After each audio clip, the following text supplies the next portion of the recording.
My little sister moved in with me and kept inappropriately flirting with my boyfriend. I found secret photos of him on her laptop. I, 25F, never imagined I would be posting about family drama on Reddit, but the situation with my sister Mila, 18F, has gotten completely out of control. For context, Mila moved in with me about 2 months ago after she got accepted to the same university where I completed my degree. Our parents convinced me to let her stay with me since I had a spare bedroom and they would cover her portion of the rent. Growing up, Mila and I were never close. Our parents always treated us differently. I had strict rules, early curfews, and constant supervision. Meanwhile, Mila got away with almost everything. When I was in high school, my parents found out I had a secret boyfriend and threatened to cut off my college funding. They said I had damaged our family's reputation just because we held hands at school. Mila, on the other hand, got suspended for inappropriate behavior under the bleachers with a boy last year, and she somehow convinced our parents the teachers made it up because they didn't like her. Despite our complicated history, I agreed to let her live with me. I thought maybe we could improve our relationship, and honestly, having someone to split bills with sounded appealing. My boyfriend Harold, 25M, and I have been together for 3 years, and he spends a lot of time at my place. Harold is thoughtful, hardworking, and treats me with nothing but respect. He usually stays over on weekends and drops by a few evenings during the week. The problem started almost immediately after Mila moved in. The first incident happened about 2 weeks into her stay. Harold came over for dinner, and Mila emerged from her room wearing practically nothing, just underwear and a thin tank top. She walked right past us in the living room, went to the kitchen, took her time getting water, then slowly walked back, making sure to pass directly in front of Harold. He immediately looked away and focused on his phone. I noticed she never dressed like this when we were alone or when any of my female friends visited. After Harold left that night, I told Mila that walking around in underwear when guests are over isn't appropriate. She laughed it off and claimed Harold was basically family so it shouldn't matter. She said she just wanted to be comfortable in her own home. I pointed out that she never dressed like that around anyone else, just Harold. Over the next few weeks, her behavior escalated. Whenever Harold and I would go to my bedroom for privacy, Mila would find reasons to interrupt us. She'd knock on my door claiming she was bored and wanted to hang out with both of us. Or she'd create some emergency that required immediate attention. Once she even asked Harold specifically to help her kill a spider in her bedroom. These interruptions only happened when she noticed us go into my bedroom together. I confronted her again and explained that she needs to respect our privacy. I told her not to bother us when my bedroom door is closed. She nodded and promised to do better, but nothing changed. Last weekend, Harold told me something that made my blood boil. Apparently, whenever I left the room, even just to use the bathroom, Mila would immediately start inappropriate conversations with him. She asked him about his past relationships, how many women he'd been with before me, and even tried to get him to comment on outfits she was thinking of wearing, asking if he thought she looked hot in them. Harold said he consistently shut these conversations down, either by ignoring her completely or explicitly telling her he wasn't interested in discussing such topics. I started noticing other concerning behaviors. My makeup and perfume kept disappearing from my bathroom. After checking Mila's room when she was at class, I found my missing items scattered across her vanity. She'd been using my things without asking. The situation reached a breaking point yesterday. I came home early from work because I forgot some files. Mila wasn't expecting me and had left her laptop open on the kitchen counter. As I walked past, I noticed Harold's face on her screen. She had a Facebook chat open with her friend from back home. Curiosity got the better of me, and I read their messages. Mila had written to her friend that Harold was coming over that evening and she needed to buy something sexy to wear. When her friend commented that Harold was too old, Mila defended him, saying 25 isn't old at all and that he was incredibly hot. Then came the shocking part. Mila shared several photos of Harold with her friend, none of which were from social media. They were candid pictures she had secretly taken of him around our apartment. Harold sleeping on the couch. Harold cooking in our kitchen. There was even one of him walking down the street outside our building. She had been stalking him and taking photos without his knowledge. I immediately called Harold and told him what I discovered. We decided it would be best to spend time at his apartment for a while. For the past week, I've been staying at his place almost every night. I feel pushed out of my own home by my sister's inappropriate behavior. I'm completely frustrated by this situation. Mila is 18, not 15. She's old enough to understand boundaries and respect. I've tried talking to her directly, but she dismisses my concerns or turns things around on me. I'm not sure what to do next. My options seem limited. Give Mila one final warning, though previous warnings haven't worked. Talk to our parents, risky, as they always take her side. Confront Mila with Harold present, ask her to move out. Complicated by family dynamics and financial considerations. I can't break my lease, and Mila can't afford the apartment on her own. Our parents are paying her portion of the rent. I'm hesitant to involve them because they've always favored her and dismissed her problematic behavior. They would likely make excuses for her, saying she doesn't know better or that I'm misreading the situation. Mila knows exactly how to manipulate them. She puts on this innocent act, cries, and pretends to be fragile. They fall for it every time. Has anyone dealt with a similar situation? How do I address this inappropriate behavior from my sister without completely destroying family relationships? I feel trapped in an impossible situation. Update 1. After reading through all your comments on my original post, I decided to contact my parents first. Many of you suggested I should give them a chance to address the situation, even though I was skeptical based on our history. I called them and explained Mila's behavior clearly and directly. I didn't sugarcoat anything. I told them about the inappropriate clothing, the interruptions, the conversations with Harold, and the secret photos. I made it clear that if they didn't address this with Mila immediately, I would be giving her formal notice to move out. I presented this as information, not a request for permission. I was simply letting them know what was happening and what steps I would take next. To my genuine surprise, they believed me. Their reaction was completely unexpected. My mother explained that I had missed a family gathering last month where Mila had behaved inappropriately with my cousin Rachel's boyfriend. Apparently, Mila had spent the entire event trying to sit next to him, touching his arm during conversations, and following him around. Rachel, who is around my age, was upset, and it became the main topic of discussion among our extended family. My parents had already punished Mila by taking away her car privileges, but they hadn't connected this pattern of behavior until I called. They also admitted they like Harold and think he's good husband material. They asked me to give them a chance to talk with Mila before I took drastic measures. They promised to have a serious conversation with her about boundaries and respect. I told them I would think about it, but privately, I didn't have much hope. 18 years of experience told me they would either fail to follow through or Mila would manipulate them again. The very next day, Mila posted on Facebook, "Sometimes you can't let other people stand in the way of what your heart wants." When I saw this, any remaining patience I had evaporated. This wasn't a misunderstanding. She knew exactly what she was doing and had no intention of stopping. That evening, I went back to my apartment to confront her directly. I told her that her behavior toward Harold was inappropriate and disrespectful. I explained that she had two choices: stop immediately or find somewhere else to live. I made it clear that I was disgusted by her actions and felt betrayed by my own sister. Mila exploded.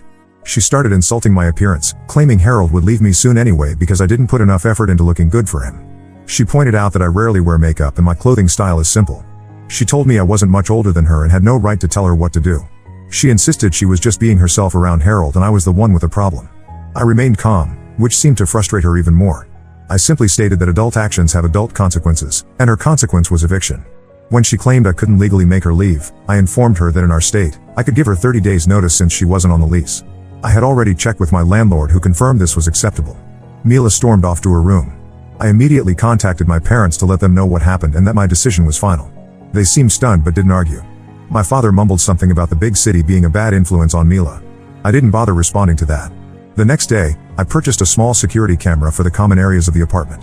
I wasn't sure if Mila would damage my belongings out of spite, and I wanted evidence if anything happened. I also wanted protection against any false accusations she might make. I've been staying at Harold's place almost exclusively. He offered to talk to Mila directly and set boundaries himself, but I decided against it. This is a family matter, and I didn't want to put him in an uncomfortable position. Besides, given Mila's obvious fixation on him, I doubt his involvement would help. Harold has been incredibly supportive throughout this mess. He's given me space when I needed it and comfort when I broke down from stress. We've talked openly about everything, and it's actually brought us closer. He assured me that he never gave Mila any reason to think he was interested, which I never doubted.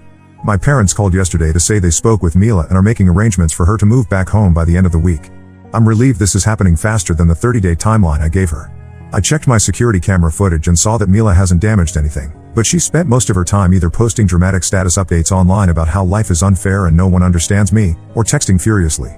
I've hidden her updates from my feed to preserve my sanity. I still plan to visit my parents once things settle down. We need to have a serious conversation about Mila's behavior and how they've enabled it over the years. For now, I'm just glad this particular crisis is nearly resolved. I'll update again after Mila moves out. Update 2. Mila moved out the day after my last update. My parents drove 4 hours to our city, packed up all her belongings, and took her back home. They were surprisingly quiet during the process. No accusations, no defending Mila, no blaming me or the big city for corrupting their precious daughter. They seemed almost embarrassed. I think they finally realized how serious Mila's behavior had become. I stayed at the apartment during the move to make sure Mila didn't take any of my belongings. She refused to speak to me and spent most of the time waiting in the car, occasionally slamming doors or stomping up the stairs when she needed to carry something. My parents apologized multiple times, which felt strange after years of them taking Mila's side in every conflict. After they left, I thoroughly cleaned the apartment and reclaimed my space. It felt like a weight had been lifted. Harold came over that evening, and we celebrated with takeout and a movie marathon. For the first time in months, we didn't have to worry about inappropriate interruptions or uncomfortable encounters. About a week after Mila left, she posted on Facebook, "My own sister made me homeless because she's crazy and insecure. If anyone can help me find a place to stay, please message me." Several of her friends commented with supportive messages, calling me terrible names and offering sympathy. What Mila didn't expect was my cousin Rachel's response. Rachel commented publicly, "Don't try to make yourself the victim. Everyone in the family knows what you did at the reunion with my boyfriend, and now you've done the same thing to your sister. If you had self-control and basic respect for other people's relationships, this wouldn't have happened. Grow up. After Rachel's comment, which received many likes even from Mila's friends, the dramatic post stopped abruptly. But Mila wasn't done trying to cause problems. She sent Harold a private message on Facebook. "Can you please talk to my sister? I feel so hurt and homeless. You're more reasonable than she is. If you help me, there might be something nice in it for you." Harold immediately showed me the message. He hadn't responded right away because he wanted to think carefully about what to say. When I asked to see his reply, he hesitated, explaining he felt awkward about lecturing my sister. When he finally showed me, I understood why. Harold had written a lengthy, firm response making his position crystal clear. He told Mila that we were a team and he would never take her side against mine. He expressed hope that someday he might be her brother-in-law, but her current behavior was unflattering and not attractive. He advised her that acting this way would only attract the wrong kind of men and that she needed to grow up and learn to respect boundaries. His response made me incredibly happy, especially the brother-in-law comment. We've discussed moving in together officially, using Mila's former room as a home office or guest room. My parents have agreed to continue paying what would have been Mila's portion of rent as a way to make amends for the situation. Mila's messages to me changed dramatically after Harold's response. Before, they were angry and filled with insults. After, she became desperate and pleading, promising she would never even look at Harold again and claiming she never really liked him anyway. I remained firm and reminded her that she had her chance and blew it. I visited my parents last weekend. We had a long, difficult conversation about their parenting and the favoritism they've shown Mila. They acknowledged they may have been too lenient with her and too strict with me. They're considering family therapy to address these issues. Mila refused to join our conversation and stayed in her room the entire time I was there. For now, I'm keeping my distance from Mila. Time might heal this rift, but only if she demonstrates real change and genuine remorse. Harold and I are stronger than ever, and we're excited about our future together. Update 3. It's been half a year since the drama with Mila, and I wanted to provide one final update. My parents followed through with family therapy, though Mila only attended 2 sessions before refusing to continue. According to my mother, the therapist addressed Mila's pattern of pursuing unavailable men and suggested it might stem from attention-seeking behavior and low self-esteem. Mila stormed out of the session and declared the therapist was against her from the start. Despite Mila's resistance, my parents have maintained firmer boundaries with her. They've enrolled her in the local community college and required her to get a part-time job. She's no longer receiving the constant praise and free passes she was accustomed to. This new approach has caused significant tension at home. My mother called me twice last month in tears after explosive arguments with Mila. As for Harold and me, we decided to move into a new apartment together 3 months ago. The lease at my old place was ending, and we found a wonderful 2-bedroom unit closer to both our workplaces. Living together has been surprisingly smooth. We complement each other well and have similar habits and expectations. Last month, Mila reached out to me directly for the first time since she moved out. She asked if she could visit and stay with us for a weekend because she needed to get away from our parents.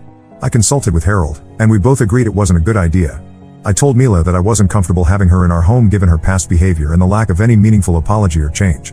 She responded with a lengthy message accusing me of holding grudges and claimed she was just joking around last year. She insisted I had misinterpreted everything and that Harold was not even her type.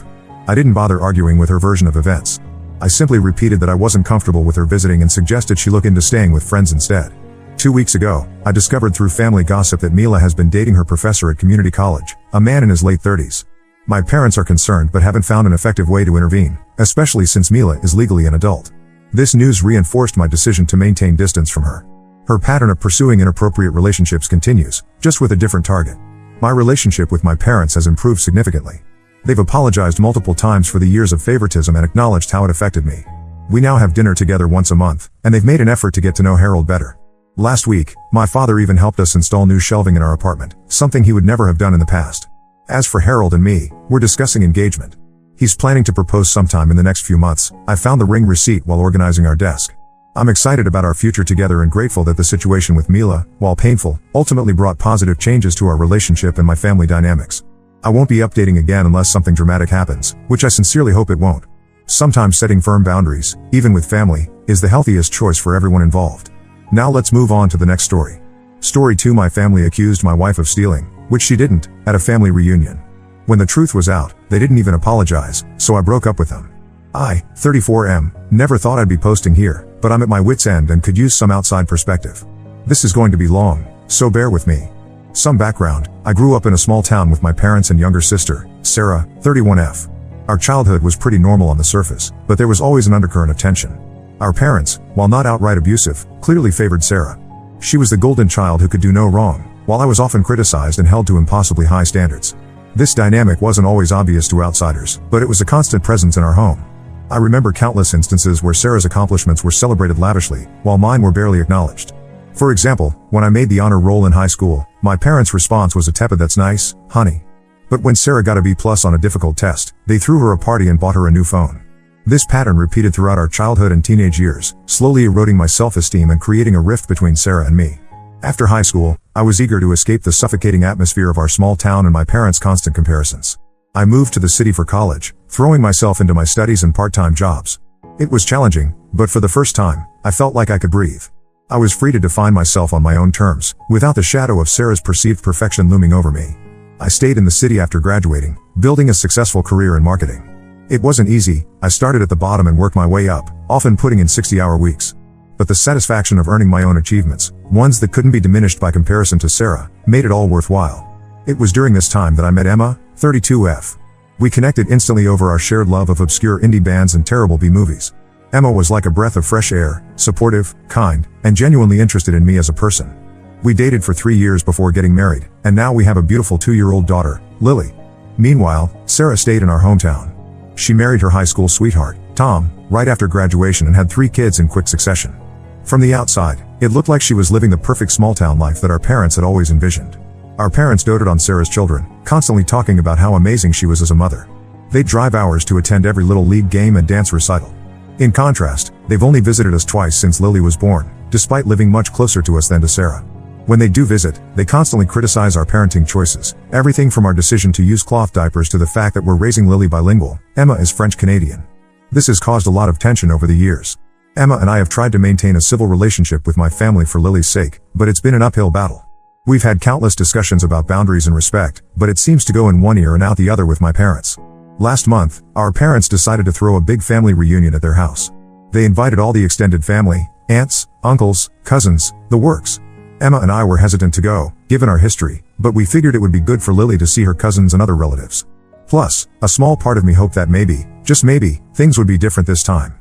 The reunion started off okay. It was awkward, but we were managing. Emma and I stuck close together, making small talk with relatives we hadn't seen in years. Lily was having a blast playing with her cousins, which made the discomfort worthwhile. Then, on the second day, all hell broke loose.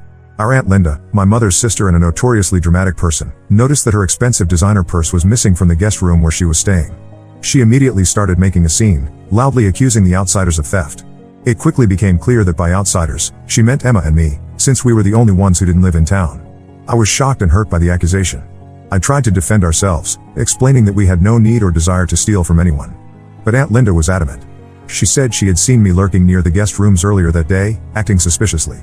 The truth was, I had been looking for a quiet place to change Lily's diaper away from the crowd, but of course, that sounded like a flimsy excuse to them. To my horror, my parents and Sarah didn't stand up for me. They stood there silently as Aunt Linda ranted, occasionally exchanging glances that seemed to say, well, it does make sense. Then Sarah chimed in, saying she had noticed that Emma and I seemed to be living beyond our means lately, with new clothes and gadgets. She implied that we might be having financial troubles and could have been tempted to steal. I was furious. We weren't living beyond our means at all. I had recently gotten a promotion and bonus at work, which allowed us to upgrade some things we'd been putting off for years. But Sarah had no way of knowing that because she never bothered to ask about my life. Our conversations, on the rare occasions we talked, were always about her kids or our parents. She hadn't shown genuine interest in my life in years. The situation escalated quickly. More relatives joined in, bringing up petty grievances from years ago. Someone mentioned that toys had gone missing at a previous family gathering we'd attended. Another person said they'd noticed Emma admiring the purse earlier. It felt like everyone was piling on, eager to finally put the black sheep of the family in his place. Emma was in tears, hurt and bewildered by the accusations. Lily was crying because of all the yelling, clinging to Emma's leg in confusion and fear. I felt like I was in some kind of nightmare. I tried to keep my cool and suggest we all calm down and look for the purse rationally, but no one was listening. My father, who had been quiet until then, finally spoke up, not to defend me, but to ask us to leave until things settled down. I couldn't believe it. My own father was kicking us out based on a baseless accusation. I looked at my mother, hoping she would say something, but she just avoided eye contact. The betrayal I felt in that moment was indescribable. We packed up our things in record time, with various relatives watching us like hawks to make sure we didn't take anything else. As we were leaving, Aunt Linda dramatically announced that she would be filing a police report. I told her to go ahead, knowing we had nothing to hide, but inside I was seething with anger and humiliation. The drive home was tense and quiet, broken only by Lily's occasional sniffles. Emma and I were both in shock, trying to process what had just happened. How had a family reunion turned into us being accused of theft and kicked out? How could my own family turn on us so quickly, with no evidence? It's been 2 weeks since then, and the situation has only gotten worse. Aunt Linda did file a police report, and we had to endure the humiliation of being questioned by local officers. They didn't find any evidence against us, of course, but the damage to our reputation was done. Word spreads fast in a small town, and I'm sure by now everyone has heard a distorted version of events painting us as the villains. My parents and Sarah haven't reached out once to apologize or even check on us. It's like we've ceased to exist for them. Meanwhile, flying monkeys from the family have been messaging us non-stop, alternating between guilt-tripping us to return the purse and apologize and threatening us with legal action. It's exhausting and infuriating. Emma is devastated. She's always been insecure about not being fully accepted by my family, and this has confirmed her worst fears. She's talking about cutting off contact with all of them, and honestly, I'm tempted to agree. The thought of exposing Lily to this toxic dynamic makes me sick to my stomach. I'm hurt, angry, and confused. I don't know how to move forward from this. Part of me wants to fight to clear our names, to force my family to acknowledge how badly they've treated us. But another part just wants to walk away from this toxic family dynamic for good. I keep replaying everything in my mind, wondering if there were signs I missed or if this betrayal was always inevitable. The hardest part is realizing that the family I thought I had, the one I've been trying to please my entire life, doesn't actually exist. They've shown their true colors, and it's ugly. I'm grieving for the relationships I thought we had, even as I'm angry at myself for not seeing the truth sooner. So, Reddit, what do I do now? How do I protect my wife and daughter from this mess? Is there any coming back from this level of accusation and betrayal? Should I even want to? How do I start to heal from this and move forward? Any advice or similar experiences would be greatly appreciated. Update 1. Thank you all for your supportive comments and advice on my original post. The outpouring of kindness from strangers on the internet has been overwhelming and deeply appreciated.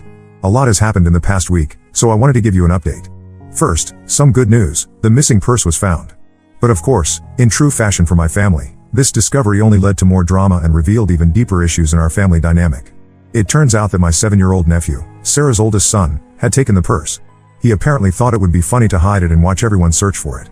When things escalated and he realized how serious the situation had become, he got scared and kept quiet. I can't really blame him. He's just a kid who made a mistake and then got in over his head. The truth came out when Sarah was cleaning his room and found the purse stuffed in the back of his closet.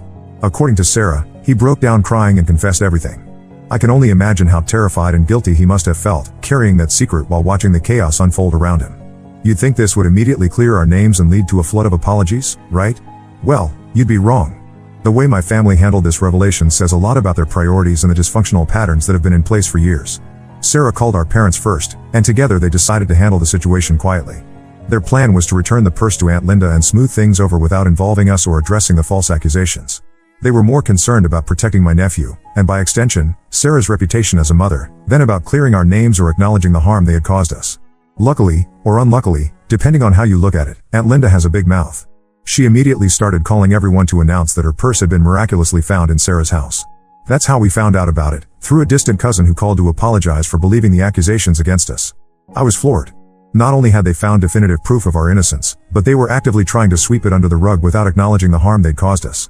It was a stark reminder of how little we mattered in the family hierarchy. I called my parents, demanding an explanation. The conversation did not go well. They tried to downplay the whole incident, saying things like it was all a misunderstanding and let's just put this behind us.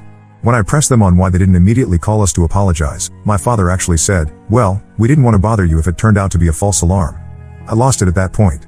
All the hurt, anger, and resentment I'd been holding back came flooding out. I told them exactly what I thought of their behavior, their favoritism, and their willingness to throw Emma and me under the bus. I laid out every instance of unfair treatment over the years, from childhood until now. I brought up specific incidents: the time they forgot my high school graduation because Sarah had a minor fender bender, the way they dismissed my career achievements while praising Sarah for being a stay-at-home mom, how they always sided with her in any disagreement between us. I told them how their behavior had affected my self-esteem and my ability to trust people. It was like a dam breaking. Years of pent-up emotions came pouring out. My mother started crying, playing the victim as usual. She kept saying things like, "How can you say these things to us? We've always loved you." My father yelled back, accusing me of being oversensitive and ungrateful. He actually had the audacity to say that if I had visited more often or made more of an effort with the family, none of this would have happened. It was classic Darvo: deny, attack, reverse victim, and offender. I hung up on them mid-sentence. I was shaking with anger and felt physically ill. Emma held me as I broke down, the stress of the past few weeks finally catching up to me. It was a mix of relief at finally saying these things out loud, and deep sadness at realizing that even now, my parents couldn't acknowledge their role in hurting me. Sarah tried to call multiple times, but I couldn't bring myself to talk to her. She left a voicemail full of excuses about how she was just caught up in the moment during the reunion and didn't mean to accuse us. She said she hoped we could move past this for the sake of the kids. Her message was all about her feelings and her desires, with no real acknowledgement of how her actions had affected us. I deleted the message without responding. The extended family is now split. Some are mortified by how we were treated and have reached out to apologize sincerely. My cousin Jake, who I was close to as a kid but had drifted apart from, called to express his shock at the whole situation. He offered to be a neutral mediator if we ever wanted to try family therapy. It was touching to realize that not everyone in the family was willing to sweep this under the rug. Others are trying to rug sweep, saying we should just forgive and forget because family is family. They're putting pressure on us to reconcile, without acknowledging that reconciliation requires genuine remorse and changed behavior from the other side. A few are even suggesting that we should apologize for overreacting and causing a scene at the reunion. It's mind-boggling how they can twist the situation to somehow make us the bad guys. Emma and I have decided to take a big step back from my side of the family. We're not going no contact yet, but we're setting firm boundaries. We've blocked the flying monkeys and are only responding to direct communication from immediate family. We're also looking into family therapy to help us process this trauma and decide how to move forward. One positive outcome is that this situation has brought Emma and me even closer together. Seeing her stand by me unwaveringly, even when my own family turned against us, has deepened my love and appreciation for her. We're united in protecting our little family unit above all else. We've had many deep conversations about family, trust, and what we want for Lily's future. We're committed to breaking the cycle of favoritism and conditional love that I experienced growing up. We want Lily to know that she's loved unconditionally and that it's okay to stand up for herself, even against family.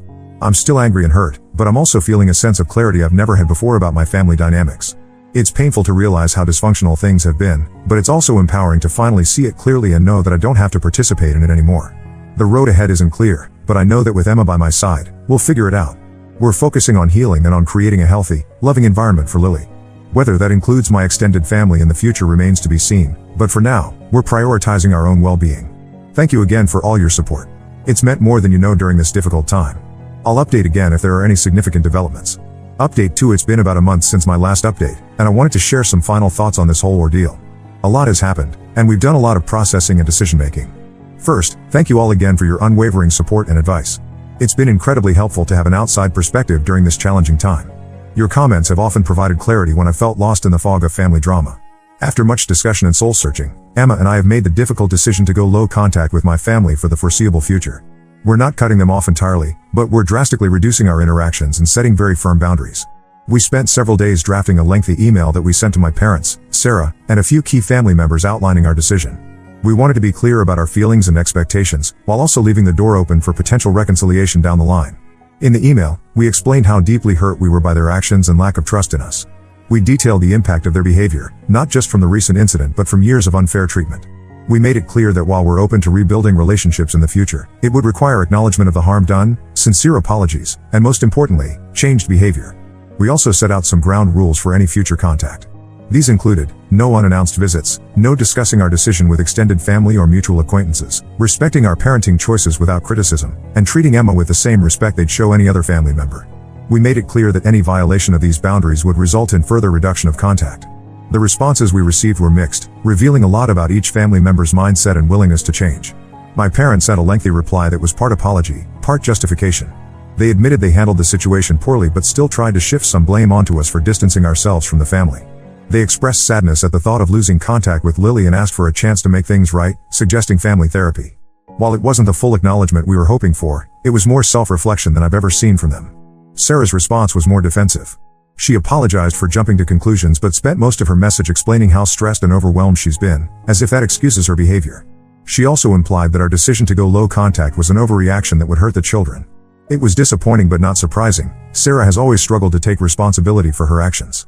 The rest of the family's responses ranged from supportive to guilt-tripping. Some respected our decision and promised to do better, while others accused us of tearing the family apart over a simple misunderstanding. My Aunt Linda, whose purse started this whole mess, sent a terse message saying she had nothing to apologize for and that we were being overly sensitive. We haven't responded to any of these messages yet.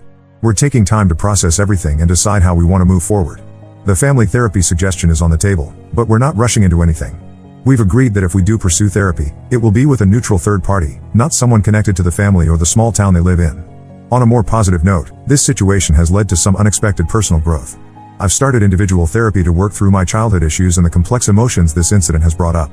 It's been eye-opening to examine the patterns of behavior I've accepted as normal for so long. I'm learning to set healthier boundaries and to validate my own feelings without needing approval from others. Emma has been my rock through all of this. Her unwavering support has made me appreciate her more than ever. We've had many deep conversations about family, trust, and our values. It's strengthened our bond and clarified our priorities as a couple and as parents. Speaking of parenting, we've put a lot of thought into how we want to raise Lily in light of all this. We're committed to breaking the cycle of favoritism and conditional love that I experienced growing up. We want her to know that she's loved unconditionally and that it's okay to stand up for herself, even against family. We're also focusing on teaching her about healthy relationships and boundaries from an early age. We've been pleasantly surprised by the support we've received from friends and colleagues. When we finally shared what had happened, many stepped up to offer emotional support, childcare help, and even legal advice. It's been a powerful reminder that family isn't just about blood relations. We're grateful for this chosen family that has rallied around us. As for the extended family, the dust has mostly settled. My aunt eventually offered a reluctant apology, more focused on how embarrassed she was then on the harm she caused.